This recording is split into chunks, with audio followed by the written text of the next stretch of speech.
Bismillahirrahmanirrahim. Alhamdulillahi Rabbil Alamin. Wassalatu wassalamu ala asyrafil anbiya'i wal mursalin. Nabiyina Muhammadin wa ala alihi wa sahbihi ajma'in. Assalamualaikum warahmatullahi wabarakatuh. Inshallah. So inshallah, akida. Sige, ano ngayon dapat, di ba, Jin? Kaso hindi natin nakuha kahapon. Bakasyon pa kahapon eh. So kunin natin akida inshallah. So yung chapter na ito, yung chapter 35 ng Kitab at-Tauhid, yung tungkol sa ang sabar o ang pagtitiis ay bahagi ng pananampalataya. Babu minal imani billahi as-sabru ala aqdarillah.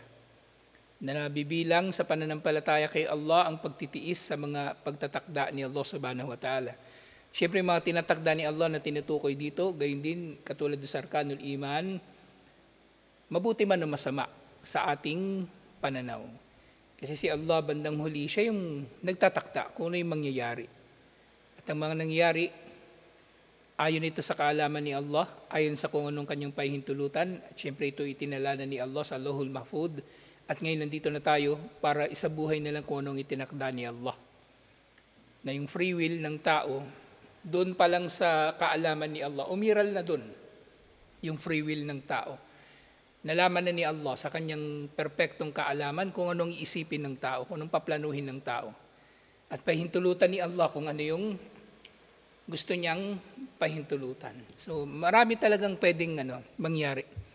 So, kaya dapat yung Muslim palaging positibo sa kanyang pananaw, inshallah, na hindi porke may nangyari na hindi niya gusto ay mamasamain na niya.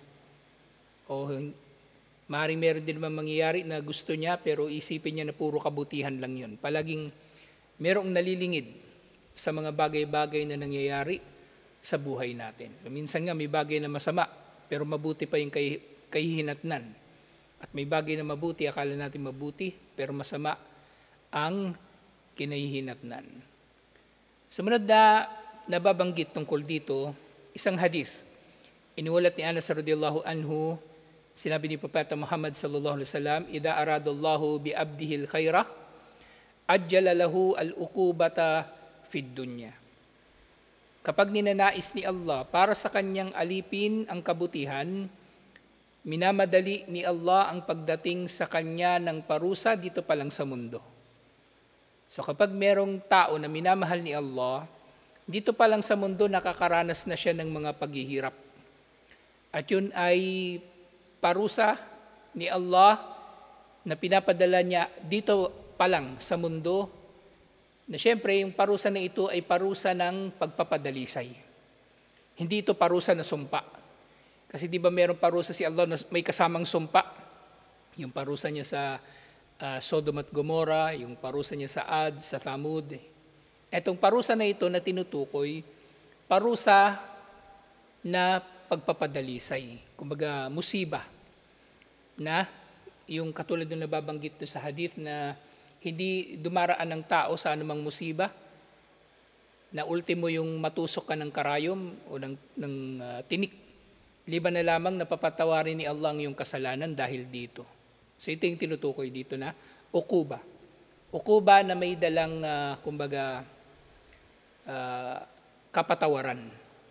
Ukuba o parusa na pagpapadalisay sa ating mga kasalanan. So kung gusto ni Allah na yung tao ay, magkakamit ng kabutihan dito sa mundo, ay dito pa lang sa mundo, dinalisay na siya ni Allah. At mabuti ito. Kaysa naman sa kabilang buhay pa pagdurusahan yung kasalanan, di ba? Ay mas mainam na dito. Mas magaan ang sentensya dito kung ihahambing sa kabilang buhay. At syempre kabaligtaran, totoo rin, wa idha arada bi abdihi syarra amsaka anhu bidambihi hatta yuwafi bihi yawmal qiyamah. Pipigilan ni Allah itong parusa na ito sa kanyang mga kasalanan hanggang sa ibigay niya ito doon sa araw ng paghuhukom o doon sa kabilang buhay, waliyadu billah. Mas matindi na ito. Mas matindi ang parusa sa kabilang buhay, sa araw man yun na paghuhukom o doon sa impyerno, kaysa sa parusa sa mundo. At actually kahit doon sa libingan, Sa libingan pa lang maaring makaranas ng tao doon ng parusa. So mas mainam na dito pa lang ay nakakaranas tayo ng pagsubok. Nakakaranas tayo ng parusa ni Allah na pagpapadalisay. Kaya nga kung mayroong mga bagay-bagay na nangyayari sa atin na hindi kaaya-aya, lahat ng sakit, halimbawa sakit o kahirapan, mahirap na buhay, kasi yung dukha ka, mahirap ka, hindi ka mayaman, o meron kang kasamang bad trip o nakakainis, o lahat yun ay pagpapadalisay ni Allah, inshallah. Iniwalat ito ni Imam At-Tirmidhi at hinatulan ni Imam Al-Hakim bilang hadith na Hasan, alhamdulillah. So itong hadith na ito, sinasabi, anna alamat iradatillahi bi abdihil khaira an yusiba alayhi al-bala wal masaib famarratan fi nafsihi wa ukhra fi ahlihi wa auladihi. So tanda raw ng pagnanais ni Allah para sa kanyang alipin ng kabutihan ay ang pagdating sa kanya ng bala at masaib. Bala, pagsubok. At masaib, parusa. Actually, interchangeable ito, pero sa ganito natin siya uunawain. Na maparusa ni Allah ay maaring pagsubok, kung gaano katatag ang iyong pananampalataya, o parusa bilang pagpapadalisay. At maaring ang parusa o pagsubok na ito, na darating sa alipin ni Allah na minamahal niya, ay darating sa kanyang sarili, nasa kanyang sarili mismo. Sakit o pagiging mahirap, kahinaan, o ano pa mang bagay na dahil dito ay nakakaranas siya ng hirap sa kanyang pamumuhay, hindi nagiging madali yung kanyang pamumuhay. At maaari rin naman ang pagsubok na darating sa iyo ay darating sa iyo sa pamagitan ng iyong pamilya. Diba, meron kang asawa na suwail o meron kang anak na suwail o kamag-anak na suwail o nagdudulot sa iyo ng problema. Maaring ganun. Sa pamilya, sa asawa, sa anak. Wataratan fi malihi. O minsan sa iyong yaman. Lima hasala minhu minad-dunub. Na maaring mga ito, ang mga pagsubok na ito ay nakamit mo bilang parusa sa iyong mga kasalanan. So sa halip na doon mo siya pagdurusahan sa kabilang buhay, dito pa lang. Kaya nga mainam yung tao, yung mananampalataya, palagi siyang hihingi ng tawad kay Allah. At palagi siya nagbabalik loob kay Allah. At syempre, ang pagbabalik loob ay mayroong kalakip dapat na pagbabalik sa karapatan ng iba. Kung meron kang masamang nagawa sa kapwa mo, ibabalik mo yun dapat. Ibabalik mo. Bilang tauba. Kaya nga, nabanggit ko nung nakaraan, sa tauba, di ba may dalawang uri ng kasalanan, kasalanan laban kay Allah at kasalanan laban sa tao. Maaring mas mahirap yung pagtotauba sa kasalanan sa tao. Kasi yung kasalanan kay Allah, yun lang yun magbalik loob ka kay Allah. Huwag ka na umulit mag-shirk. Oh. Yung tao ninakawan mo, nilamangan mo. O, paano mo ibabalik yan? Nahihiya ka pa. Siyempre, sino ba sa atin yung aamin? Brad, nilamangan kita nung nakaraan. Meron bang mandurugas na magsasabi ng ganun? Wala. Mahirap yung umamin. Kaya yung ganun pa lang, iwasan na yung paggawa ng kasalanan. At kung makagawa man ng kasalanan, humingi ng tawad agad kay Allah at magbalik loob. Bago pa man dumating sa atin yung parusa ng kasalanan na yun na minamadali na dumating sa atin mula kay Allah. Bilang biyaya. Kasi maaaring mangyari nga yung tao, akala niya hindi dumarating sa kanyang parusa ni Allah, pero dun pala sa kabilang buhay. Ngayon nga, fayakhruju minad dunya wa laysa alayhi dhanbun fayulqillaha wa ma alayhi khati'atun. Yujaza biha yawmal qiyamah. Subhanallah. So daratnan daw ang tao, maaaring daratnan ng tao ng mga pagsubok na ito o parusa sa lahat ng kanyang kasalanan hanggang sa lilisanin niya ang dunya, inshallah, na wala siyang kahit anong kasalanan. Wala na, napagbayaran na niya lahat Kumbaga sentensya niya na nabuno na niya lahat. At pagkamatay niya, haharap siya kay Allah, alhamdulillah, na wala siyang anumang kasalanan na gagantimpalaan ng masama, ng parusa sa kabilang buhay, sa araw ng paghuhukom. Tapos na yung konti na lang, kung meron mang tutuusin sa kanya, konti na lang. Kaya nga kung merong mananampalataya na patuloy siyang dumaranas ng pagsubok, iba-ibang pagsubok. Pagsubok nga sa sarili niya, pagsubok sa kapwa, pagsubok sa pamilya, ipagpasalamat niya. Kasi nga nakakatakot din na parang yung minsan, di ba, parang feeling mo walang dumarating sa'yo na mabigat na pagsubok. Minsan nakakatakot din isipin, baka hinahayaan ka lang ni Allah. Pinapabingo ka lang niya, tapos doon ka na niya sisingilin pala sa kabilang buhay. Naisip ko rin yan minsan, sa totoo lang. Lalo na yung, nakikita ko yung ibang brother, mabigat yung pinagdaraanan. Ako marami naman akong hindi rin naman madali yung buhay ko, pero kung iahambing sa kanila, mabigat yung pinagdaraanan nila kumpara sa akin. Kaya minsan napapaisip ako, hindi ako mahal ni Allah. Kaya hindi mabigat yung pagsubok. Kasi iba, grabing bigat yung pagsubok. May cancer. O kaya yung asawa, suwail. O ba't iba pang mga pagsubok. Merong bisyo na yung bisyo, ibang pagsubok naman yan. Kumbaga meron siyang mga pinagdaraanan na mabibigat na mga pananagutan. Diba? Mahal sila ni Allah. Inshallah. Kung mananampalataya sila. Pero syempre, sa isang banda, yung mga ganito kasi yung hindi porke yung tao dinaratnan ng mga pagsubok o parusa o ganito, matuwid o kumbaga mananampalataya rin. Kasi maaring may tao dumaraan sa paghihirap dahil lang din sa sarili niyang kagagawan. Kumbaga hindi pagsubok ni Allah yung dumarating sa kanya.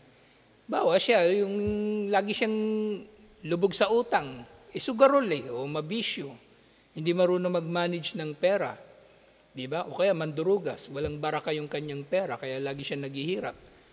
So depende rin, bandang huli si Allah ang nakakaalam sa bagay nito. Tanda lang ito, tanda. Pero hindi siya absolute, na isa lang ang kahulugan. Kapag may nakita tayong Muslim naghihirap, hindi ibig sabihin na agad, na mananampalataya yun o matuwid. Kasi maaaring mandurugas yun, kaya naghihirap. Walang baraka kasing kanyang yaman. Walang baraka yung kanyang yaman. At yun nga, kasunod, wa anna alamata iradatillahi bi abdihi syarra.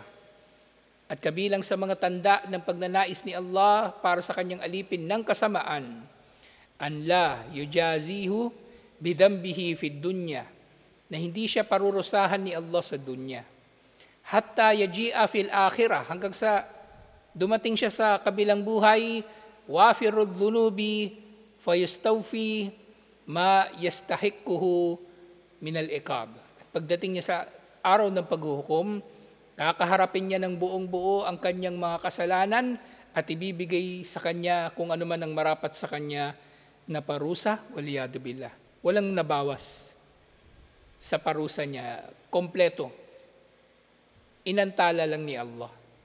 Kumbaga, wag iisipin ng tao na pabor yun, na hindi siya pinarusahan agad. Maaring mas masama. Mas masama. Wa ma'na, amsaka anhu, at yung kahulugan nung nababanggit kanina tungkol doon sa tao na pipigilan ni Allah na dumating sa kanya yung parusa, yung amsaka anhu, akhara uqubatahu. Kumbaga, pinagpaliban lang ni Allah yung kanyang pagpaparusa. Siyempre, maaring paraan din ito ng pagliligaw ni Allah.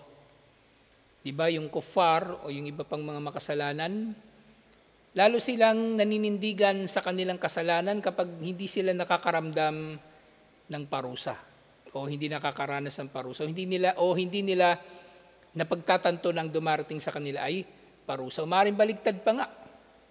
Maaaring baligtad pa. Yung paghihirap na dinaranas nila, dulot ng kanilang kapabayaan o dulot ng kawalang baraka, iniisip pa nila, tanda pa yun ng pagmamahal ni Allah. Pero mandurugas naman. Kaya nga pakikitungo natin sa mga tao, marami rin tayong matututunan sa ibang tao.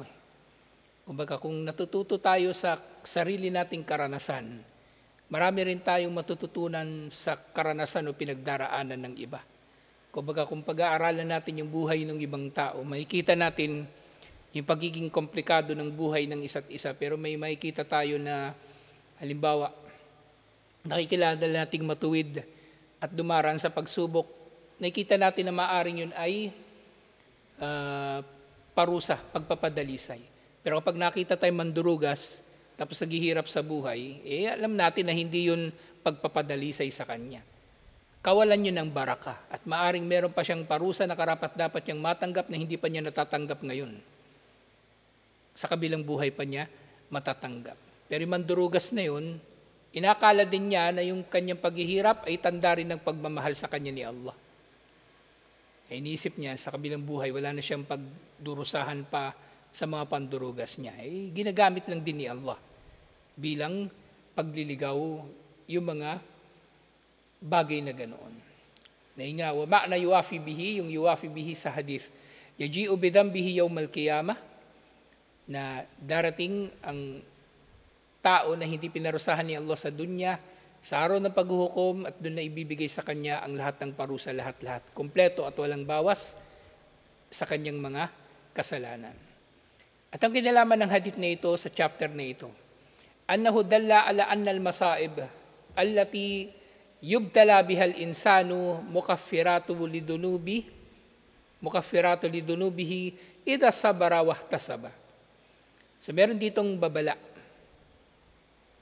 Oo, yung pagdating ng pagsubok o parusa sa tao ay maaring mukaffirat, nagbubura sa mga kasalanan ng mananampalataya o ng sinumang matuwid. Pero maari lamang niyang makamit ang gantimpala nito, yung pagkakabura sa kasalanan, kapag siya ay nagtiis at naghangad ng gantimpala sa kanyang pagtitiis sa parusa na ito, sa pagsubok na ito ni Allah subhanahu wa ta'ala. Kasi maaring bibigay yung tao Kaya nga, dapat nananalangin tayo palagi kay Allah ng pagpapadali. Hilingin natin kay Allah na padaliin ang ating mga buhay. Hindi tayo pwedeng manghahamon kay Allah. Nabigyan pa tayo ng bigyan ng pagsubok para patunayan ang ating pananampalataya. Pwede tayong magiging mananampalataya, pwedeng magiging ganap ang ating pananampalataya habang hinahangad natin kay Allah ang pagpapadali. Hindi kabanalan ang pagpapahirap o pagiging mahirap o kaya pag-aasam ng tao na manatili siyang mahirap. Makatwiran ang relihiyon na ito. Katulad ng kung paano makatwiran ito na isinabuhay ng mga sahaba. May mga sahaba na mayayaman. May mga sahaba, kumbaga na maalwan ng kanilang mga buhay. Kahit sa sumunod na mga henerasyon ng mga Muslim. So walang problema. Kasi inaalis natin, kaya ako sinasabi yun, inaalis natin sa isip ng mga Muslim yung konsepto na katulad ng meron yung mga kuffar na pahihirapan nila voluntarily yung kanilang mga sarili para maipakita na sila ay nagmamahal kay Allah o nananampalataya kay Allah. Magpepenitensya. O kaya katulad din sa mga pari, di ba? Meron sila kunwari, vow of poverty. Nanunumpa sila o namamanata na sila ay mananatiling mahirap. O sinasabi lang nila mahirap sila, pero yung mga kayamanan na nakatago sa kanilang mga simbahan, napakarami.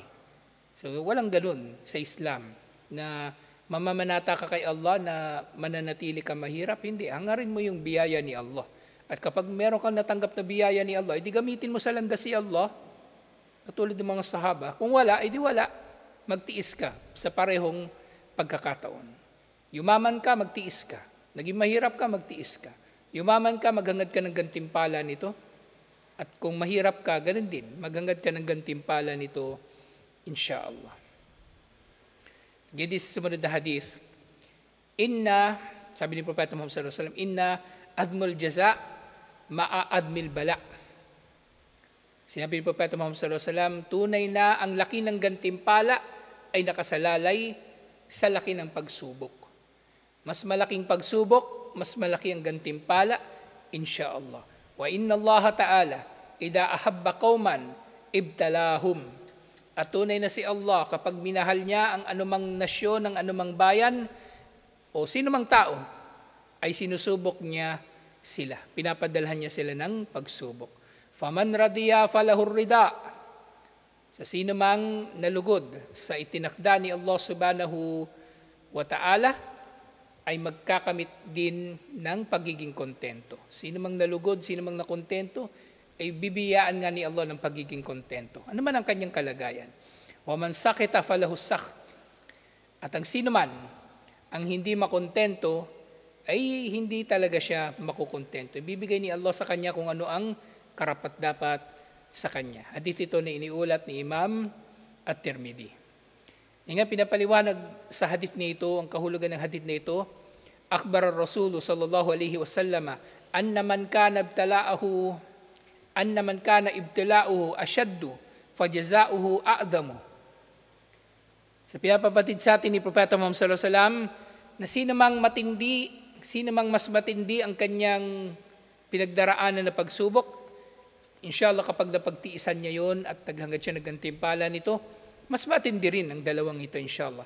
Wa anna alamata hubbillah li ibadihi an yabtalihim bil masaib.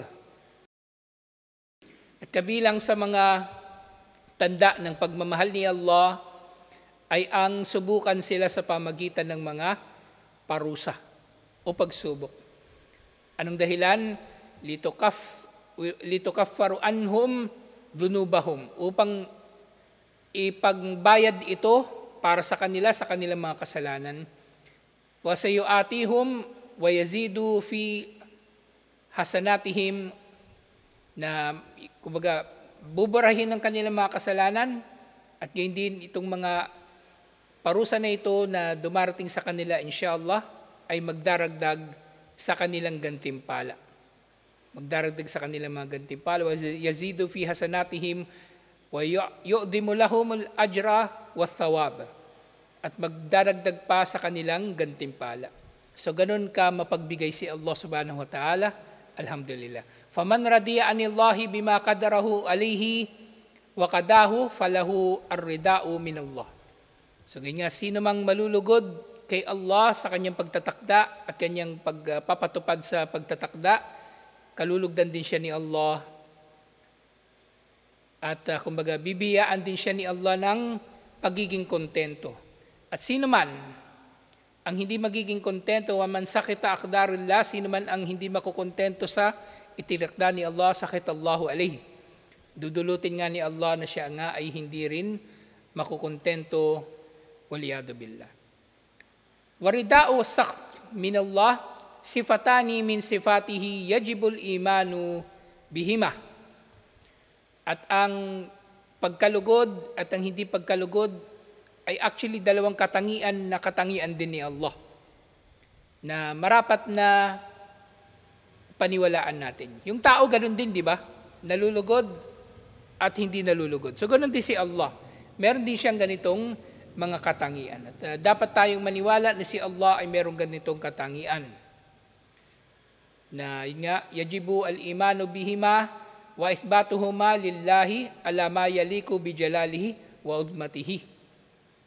Kailangan natin itong paniwalaan at pagtibayin, siyempre ang mga ito ay naayon sa kanyang karangalan at kadakilaan. Kasairi sifatihi warida, kasairi sifatihi, katulad ng iba pang mga katangian ni Allah. Warida'u minal insani huwa an yuslima amrahu lillah wa yufsinu dhanna bihi wa yargabu fi thawabihi. Ang kaluguran daw ng tao ay naipapakita sa pamagitan ng pagsuko ng tao sa utos ni Allah at pagiging mabuti ng kanyang pag-aakala kay Allah at ang paghahangad niya ng gantimpala ni Allah. Wasaktu huwal karahiyatu li shay'in wa adamur rida'u bihi. At ang sak naman, yung kawalan ng pagkalugod o pagkamuhi, ito yung pagkamuhi o pag-ayaw sa anumang bagay at kawalan ng pagkakontento dito. Yung tao na hindi nalulugod kay Allah, so ganito ang kanyang nararamdaman laban kay Allah, waliyadu billah. At ito ang hadith na ito, ang kinalaman niya sa chapter, anna fihi wa'idun liman sakita aqdarullahi walam yasbir alal bala. Ito ay babala laban sa sinamang hindi nalulugod sa pagtatakda ni Allah at hindi nagtitiis sa mga pagsubok ni Allah. At yung mga aral dito sa hadith na ito, alhamdulillah, panghuli ngayong gabi inshallah, Unang-una, wujubus sabri wa annahu minal iman. Obligado na magtitiis ang tao sa anumang kanyang pinagdaraanan at ito'y kabilang sa pananampalataya. Pangalawa, fadlus sabirina wa kathratu thawabihim. Ang kainaman ng mga matiisin at pagiging marami ng kanilang gantimpala. Pangatlo, tahrimut ta'ni fin nasbi wan niyahati alal mayyit. Yung mga nauna ng mga nabanggit. Pagbabawal sa pagmura sa angkan ng iba at ang paghagulgol sa patay at iba pang mga gawain na ginagawa ng mga nagluluksa na pinagbabawal sa Islam. Ikaapat, shiddatul waidi ala man daraba al-hudud wa syakkal juyub. Matinding babala laban sa mga sumasampal sa pisngi, pumupunit sa damit. Yun nga yung mga nagluluksa na gano'n ang ginagawa. Wa da'a bida'wal jahiliya endal musiba. At yung iba pang nagtatawag sa pamagitan ng pagtawag ng jahiliya kapag dinaratnan sila ng pagsubok. Lahat ito ay pinagbabawal. At panglima, tahrimus sakti wa thawabil rida bilbala. Ang pagbabawal sa kawalan ng kaluguran ng tao sa pagdating ng pagsubok at syempre ang pagpapatibay na merong gantimpala. Ang kaluguran ng tao sa pagdating ng pagsubok ni Allah subhanahu wa ta'ala. Alhamdulillah. So ito yung huling bahagi ng chapter 35, alhamdulillah, ng Kitabut Tauhid. Susunod, bagong kabanata naman inshallah, yung chapter 36 inshallah. Assalamualaikum warahmatullahi wabarakatuh.